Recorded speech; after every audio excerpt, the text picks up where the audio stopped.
좋은 목요일 아침입니다. 찬송가 429장 찬양하겠습니다. 찬송가 429장입니다.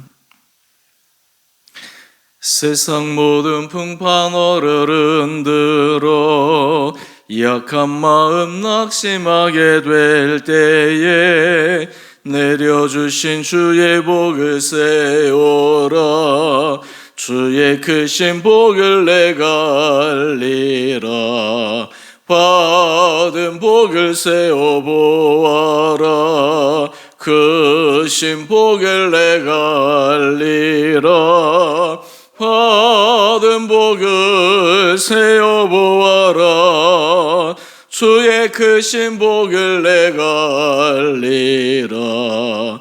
세상 근심 걱정 너를 누르고 십자가를 등에 지고 나갈 때 주가 내게 주신 복을 세어라.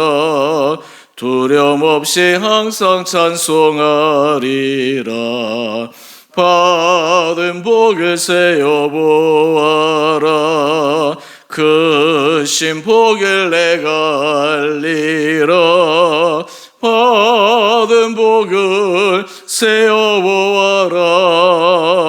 주의 크신 복을 내가 알리라. 세상 권세 너의 앞길 막을 때 주만 믿고 낙심하지 말아라. 천사들이 너를 보아리니 염려 없이 앞만 보고 나가라. 받은 복을 세워보아라. 크신 복을 내가 알리라. 받은 복을 세워보아라. 주의 크신 복을 내가 알리라. 아멘. 오늘 말씀은 사무엘상 30장 16절에서 31절까지입니다.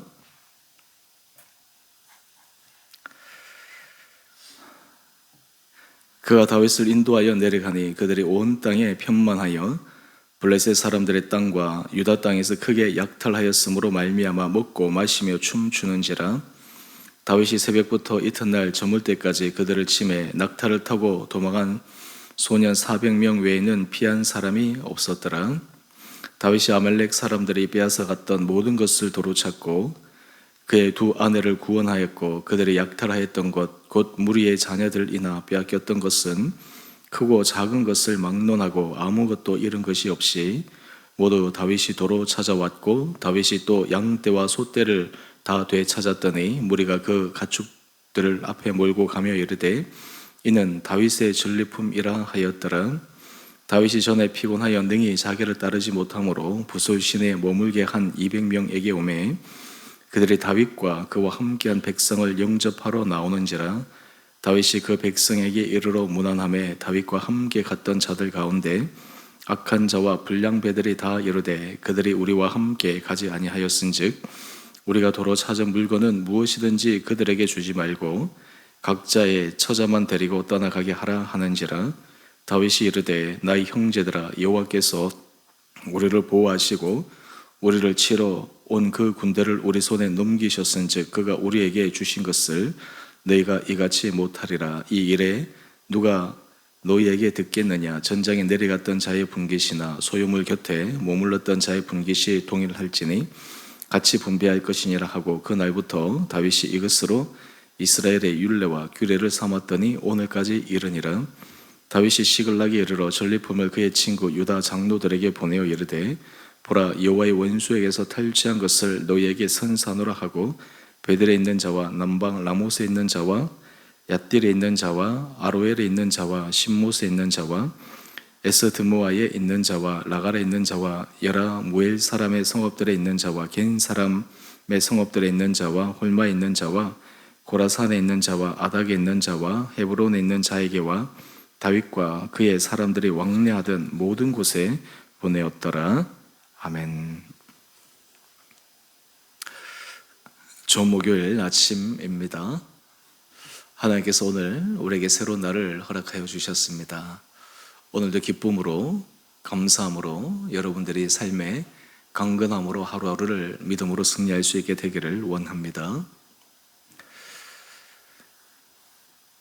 하나님께서 놀라운 기적을 행하시고 축복을 주실 때 그것으로 끝이 아닙니다. 그 이후에 더 지혜롭게 하나님 앞에 겸손하게 모든 것들을 감당해야 합니다. 이 원리는 비단 믿는 사람들에게만 해당되는 것이 아닙니다. 세상 사람도 성공하기까지는 방심하지 않고 최선을 다해서 노력하다가 어느 정도 자신이 목적한 바를 이루게 되면 긴장이 풀리게 되고 그리고 여러 처음 가졌던 초심을 잊어버리게 됩니다. 그런 의미에서 창업보다는 수성이 어려운 것, 많은 사람들이 창업에는 성공하였지만 수성에는 성공하지 못해서 여러 낭패를 보는 경우들을 우린 역사적으로 많이 살펴봅니다.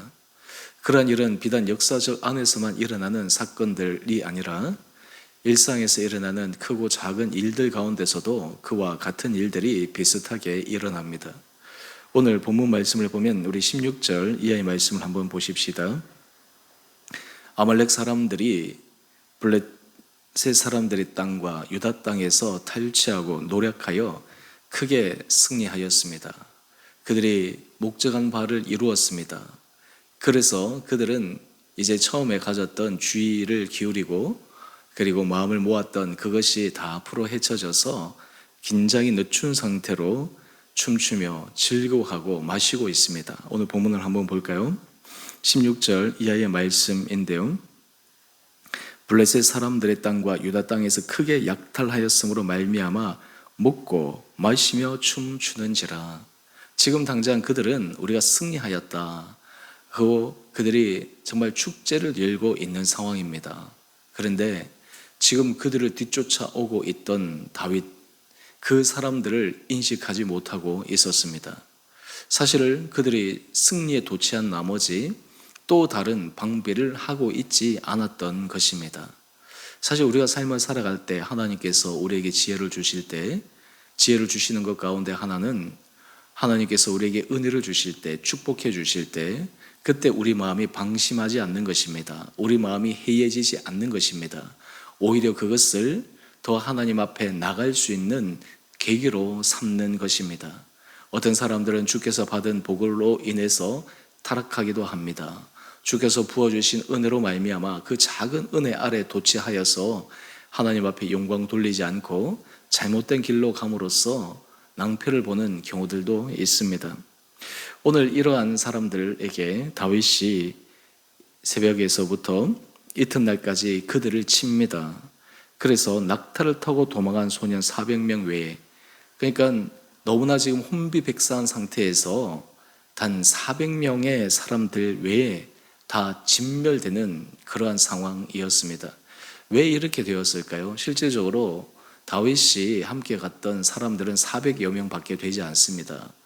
그들이 아마 정규적으로 붙었다면 이 400명으로 전체를 그렇게 무찌르기는 쉽지 않았을 터인데 이미 이 아말렉 사람들은 다 마음이 풀어헤쳐져 있고 전쟁에 대해서 대비하지 않고 있고 이미 승리에 도취하고 있었기 때문에 불과 400명의 사람들에 의해서 전체 진이 초토화되어 버린 것입니다. 또한 하나님께서 다윗에게 말씀하신 것처럼 가서 추적하고 반드시 그 잃은 것을 다 되찾아 오겠다 말씀하여 주셨는데 그 말씀대로 하나님께서 이루어 주셨습니다.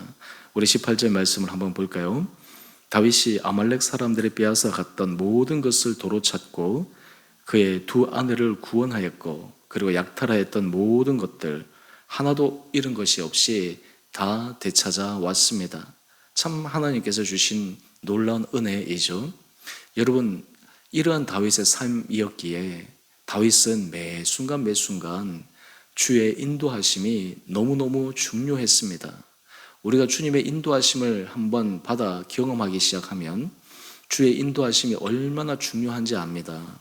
그래서 작은 일에서나 때로는 큰 일에서나 날마다 주의 인도하심을 받기 위해 늘 겸손하게 주님 앞에 무릎을 꿇고 기도합니다. 이것이 바로 우리의 영성을 살아있게 만드는 것이요, 또한 주께서 말씀하신 대로 이루어 주시고, 때로는 말씀하신 대로 당장 이루어지지 않더라도 주님 앞에 인내하며 기다릴 때 또한 주님께서 더 놀랍게 역사하시는 것을 믿을 수가 있습니다. 다윗의 인생은 바로 이것의 연속이었습니다. 그에게 문제가 있었을 때 아마 다윗은 그 문제를 통해서 마음이 상심하실 수도 있지만, 또 다른 한편 마음에서는 하나님께서 이것을 통해서 어떻게 역사하실까, 하나님께서 이 문제를 통해서 어떻게 놀라운 기적의 역사를 베풀어 주실까. 우리는 때로 삶을 살아가면서 아무런 문제도 없이 평탄한 삶을 살아가는 것이 행복한 삶이라고 생각할지 모르지만, 인생 자체가 그런 경우는 잘 없습니다. 늘 크고 작은 굴곡이 있게 마련이고 여러 가지 많은 문제들이 우리 삶의 자리에 일어나게 됩니다. 하지만 그 가운데서 주님이 개입하시기 시작하시면 거친 풍파가 잔잔해지는 역사, 또한 그 잔잔한 가운데 주시는 지루함이 아닌 주의 주시는 평안의 은혜, 이것을 맛볼 수가 있습니다. 우리 사랑하는 성도님, 삶의 자리 가운데도 하나님께서 이러한 은혜를 여러분들의 심령과 삶의 자리에 허락하여 주시기를 원합니다. 자, 이렇게 기쁜 일이 있고 난 다음에 또 하나의 문제가 생깁니다. 늘 끊임없이 문제가 일어나는 것이죠. 그것은 우리 21절 이하의 말씀입니다. 이랬던 것을 다 찾아 전리품을 가지고 왔는데 그 중에서 함께 갔던 사람 전체는 아닌 것 같고, 우리 22절 말씀을 한번 볼까요? 다윗과 함께 갔던 자들 가운데 악한 자와 불량배들, 여기서 악한 자와 불량배들이라고 호칭을 했는데 아마 이 사람들의 마음이 하나님의 마음에 합하지 않은 그 사람이었던 것 같습니다. 이 사람들이 주장하는 바를 잠시 들어보십시다. 우리와 함께 가지 않은 사람들, 그 사람들은 전리품은 돌려주지 말고 그저 처자만 돌려주자. 여러분, 한편으로 이 말이 일리가 있는 것 같습니다. 왜냐하면 피곤해서 200명은 지금 남았고 400명이 들어가서 목숨을 걸고 싸웠는데 그저 쉬었던 그 200명에게도 우리가 취한 전리품을 돌려주는 것이 정당하냐?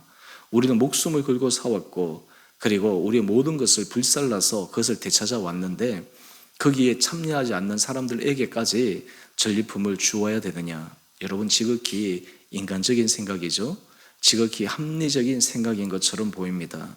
그런데 여러분, 이 사람들이 누구인지를 성경에서 말하는 바를 보십시오. 바로 불량배들, 악한 자라고 이야기를 합니다. 왜 그러할까요? 그 이유는 하나입니다. 다윗이 이 사람들의 말을 듣고 그 말에 휘둘리지 않습니다. 그리고는 이야기를 합니다. 우리 21절, 23절 말씀을 한번 볼까요?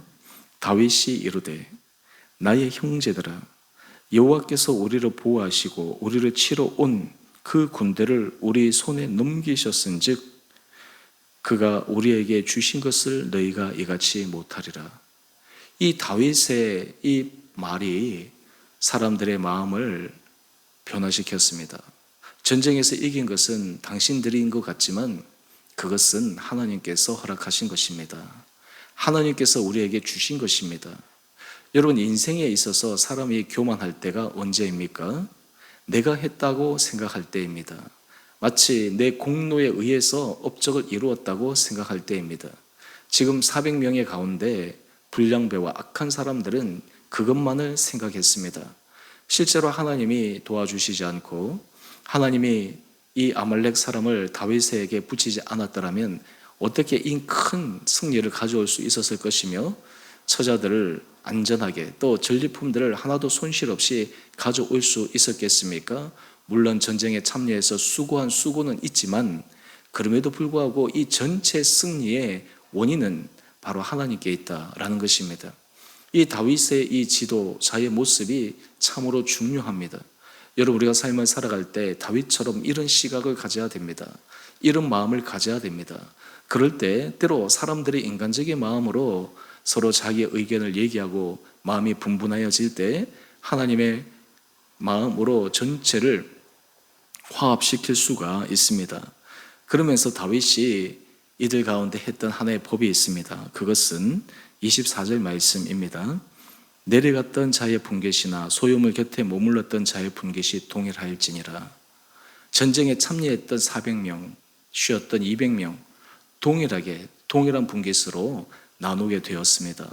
여러분, 이것이 앞으로 다윗으로 인한 율례와 그리고 규례가 되었다라고 이야기를 합니다. 여러분, 하나님의 은혜가 공평하다라고 하는 것은 일하는 자에게만 주시는 은혜뿐만 아니라 하나님께서 또한 모든 그 안에 속한 사람에게 주시는 은혜입니다.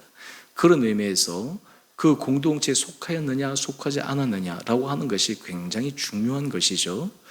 또 하나 우리 26절 이하의 말씀을 보면 다윗이 얼마나 지혜롭게 행한지를 알 수가 있습니다. 시글락에 이르러서 그 전리품들을 그의 친구 유다 장로들 그리고 자기들과 왕래했던 모든 사람들에게 다 선물로 나누어 줍니다. 여러분, 이 다윗의 마음을 이해할 수 있습니까? 자기가 다 가지지 않습니다. 나누어 줍니다. 그 주변의 사람들이 이 전쟁에 무슨 공이 있습니까? 하지만 다윗의 마음은 달랐습니다. 하나님께서 내게 주신 것이기에, 하나님께서 우리에게 승리를 주신 것이기에 그것을 함께 나눔으로 기뻐하는 것입니다. 또한 이러한 다윗의 이 지혜로움은 나중에 이스라엘의 왕이 되는 데 있어서도 결정적인 기여를 하게 됩니다. 오늘 큐티의 제목을 한번 보십시다. 은혜로 얻은 것을 공평하게 나누는 삶. 여러분, 이것을 우리는 청지기의 삶이라고 이야기를 합니다. 하나님께서 우리에게 주신 은혜, 그로 인해서 우리에게 주신 것, 이것이 내 것이라고 주장하고 내 것이라고 다른 사람들에게 유세를 하는 것이 아니라 하나님 앞에서 겸손하게 나눌 수 있는 마음, 우리 사랑하는 성도님들이 그런 삶의 모습으로 살아갈 때 우리는 이 세상에서 참된 그리스도의 향기를 발할 수 있는 귀한 삶이 될 수 있으리라 생각합니다. 우리 사랑하는 성도님들 마음에 주님께서 날마다 은혜를 넘치게 부어주시고 마음의 여유를 가지게 하여 주시고 주님의 마음으로 모든 사람을 선대하고 또한 지혜롭게 분별하여 여러분이 가는 곳곳마다 여러분이 하는 일마다 주님의 아름다움이 드러나는 귀하고 복된 삶을 살아가시기를 주님의 이름으로 축원드립니다. 함께 기도하겠습니다. 사랑의 주님, 참으로 감사합니다. 오늘 이 아침 저희를 깨워 주님 앞에 예배드리게 하신 주님, 우리 마음을 주장하여 주시고 붙들어 주시고 주께서 받은 것을 기억하여 내 것을 내 것이라 여기지 않고 내가 했다 주장하지 않고 주님께서 주신 것이기에, 주님께서 허락하신 것이기에 주님이 기뻐하시는 대로 우리 삶이 쓰임받게 하여 주옵소서. 주 앞에 은혜로 받은 것 청지기적 생각으로 우리가 삶에 겸손하게 임하게 하여 주셔서 그로 인해 우리 성도들의 삶에 100배, 60배, 30배의 놀라운 삶의 믿음의 결실들이 맺어지게 하여 주시옵소서. 주님, 우리 사랑하는 성도들의 각각의 형편을 주님 기억하여 주시옵소서. 그들의 상황을 주님 잘 아시지요. 마음이 힘들고 답답한 사람들, 하나님 아버지 관계 문제로 어려움을 겪는 성도들, 하나님 일터에 주님의 도우심과 개입하심을 바라는 성도들, 하나님 또한 육체의 연약함으로 주의 간절한 치료와 회복의 역사를 기대하는 성도들, 하나님 우리의 삶의 문제가 어떠하든 그 문제보다 더 크신 분은 전능하신 주님이심을 믿습니다. 날마다 주 앞에 기도할 때 기적의 역사를 맛보게 하여 주시고 우리의 힘이 아닌 주님의 힘으로 모든 것을 합력하여 선을 이루는 놀라운 축복된 삶 되게 하여 주옵소서. 주님, 우리 주원의 교회를 축복하여 주시고 우리 온 성도들이 날마다 주 앞에서 한 마음으로 걸어가며 또한 주께서 우리에게 주신 각자의 자리에 주신 사명을 따라 최선을 다해서 사명을 이루어가는 은혜의 공동체 되게 하여 주시옵소서. 이제 고난주간을 지나 부활주의를 기대하고 있사오니 아버지, 우리 가운데도 부활의 역사가 일어나게 하여 주시고 부활의 소망이 우리 가운데 새기게 하여 주시고 십자가의 고난, 십자가의 순환이 우리로 하여금 새로운 힘을 얻는 은혜의 통로 되게 하여 주옵소서. 우리 교회에서 후원하는 국내의 사역자, 선교사님들 기억하여 주시고 그들의 자리에 축복하여 주시고 강건하게 붙들어 주시고 모든 사역 현장을 통해 주님 앞에 아름다운 열매를 맺어드리는 거룩한 귀한 사역들 되게 하여 주시옵소서. 오늘도 깨어 주 앞에 기도할 때 또한 주님께서 이 하루를 통해 우리에게 일하시길 원하시는 그 일에 우리가 전심으로 쓰임받는 복된 하루 되게 하여 주시기를 우리를 사랑하신 예수님 이름으로 감사기도 드리옵나이다. 아멘. 하늘에 계신 우리 아버지, 아버지의 이름을 거룩하게 하시며 아버지의 나라가 오게 하시며 아버지의 뜻이 하늘에서와 같이 땅에서도 이루어지게 하소서. 오늘 우리에게 일용할 양식을 주시고 우리가 우리에게 잘못한 사람을 용서하여 준 것 같이 우리 죄를 용서하여 주시고 우리를 시험에 빠지지 않게 하시고 악에서 구하소서. 나라와 권능과 영광이 영원히 아버지의 것입니다. 아멘. 오늘도 믿음으로 승리하시는 복된 하루 되시기를 바랍니다.